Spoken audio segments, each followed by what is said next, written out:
One of my favorite flies that I use almost consistently is a yellow elk hair caddis. And a lot of people say, yellow elk hair, what are you gonna, what kind of body is it and stuff.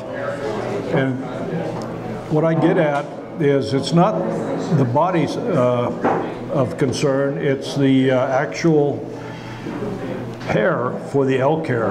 And I use a Spirit River yellow dyed cow elk.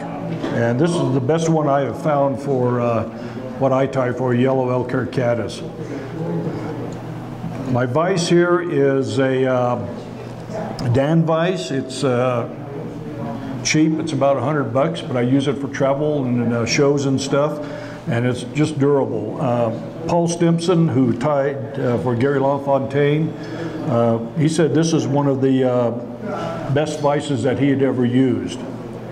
So I'm using 6/aught fire orange thread for a yellow elk hair caddis.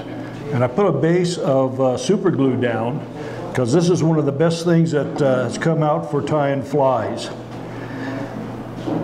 This is a whiting grizzly hackle dyed fire orange. You can get those in 100 packs, and I bought a whole neck a few years ago, and I've been working on that for about 5 years or so. For the body, I'll tie in the grizzly hackle or the hackle at the back, and for the body, I'll just use a turkey biot that's been dyed a pale color. This is kind of a calabatus color. Get a little bit of moisture on it, but you can't do that in California because it causes cancer. Now just trim a little bit off the end here. We'll attach that in.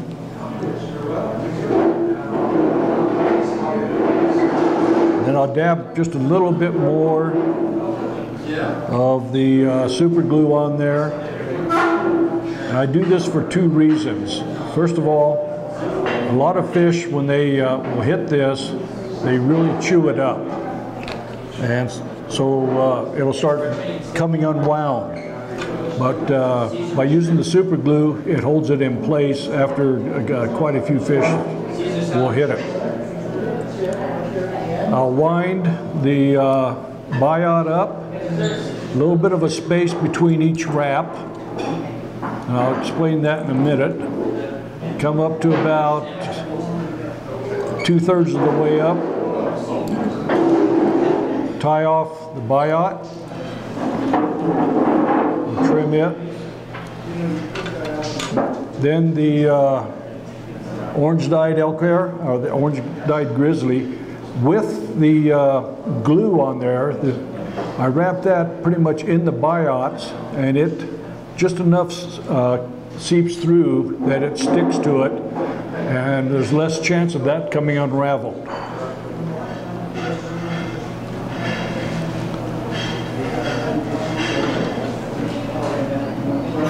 So that forms the basic body of the elk hair caddis.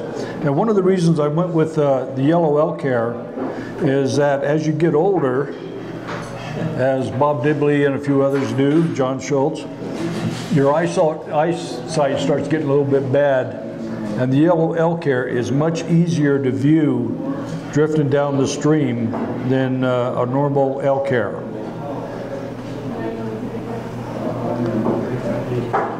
Next, I'll take a little bit of crystal flash. This is kind of an underwing.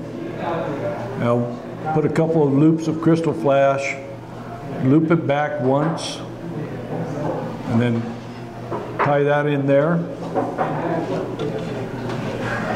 And I found that this adds a little bit of an attractant to it for making the fly a little bit more visible.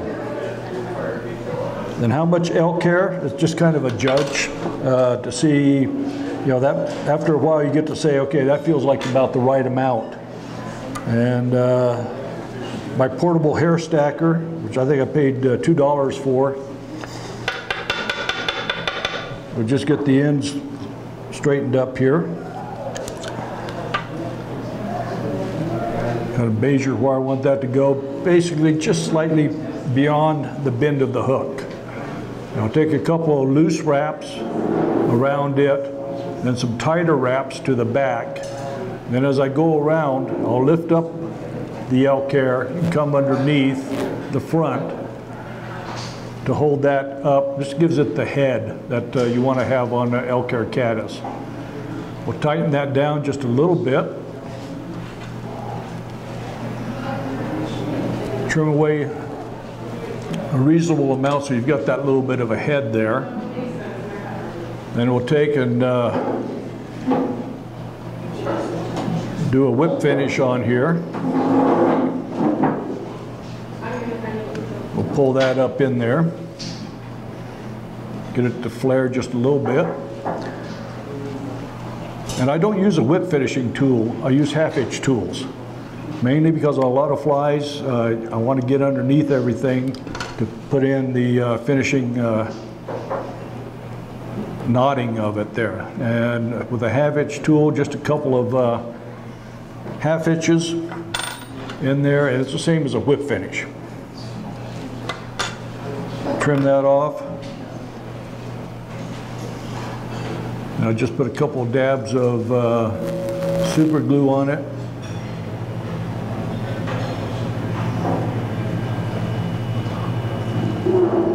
Just to kind of hold it in place.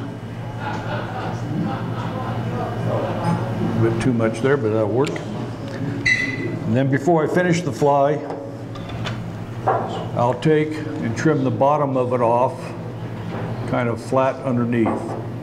Gives it a little bit of good flotation. I think it's the combination of the yellow and the red that is really an attractant to the fish, and especially if you're in fast water, you'll be able to see it much easier than a regular elk hair caddis. And for the hackle, this is on a size 14 hook. Well, I'll use a size 16 hackle. And when you get a whiting 100 pack, you can order them size specific. But anyway, elk hair caddis like this, this is my go-to fly. Whenever I start any stream, I'll put this on. Spence Higa, who some of you know, his SOS fly, nymph, I talked to him about that, and he told me one time, he says, Wes, your elk hair caddis is my go-to fly whenever he's on a new stream or looking at new water. So you could take and trim those, cut that little bulge out of there, or the little whip on the crystal flash there.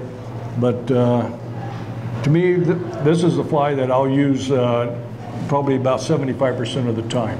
You put a dropper on this in the small streams up in the Uintas, like a Higa SOS or some other small pheasant tail, and it's a matter of which fly is going to be hit by the fish most.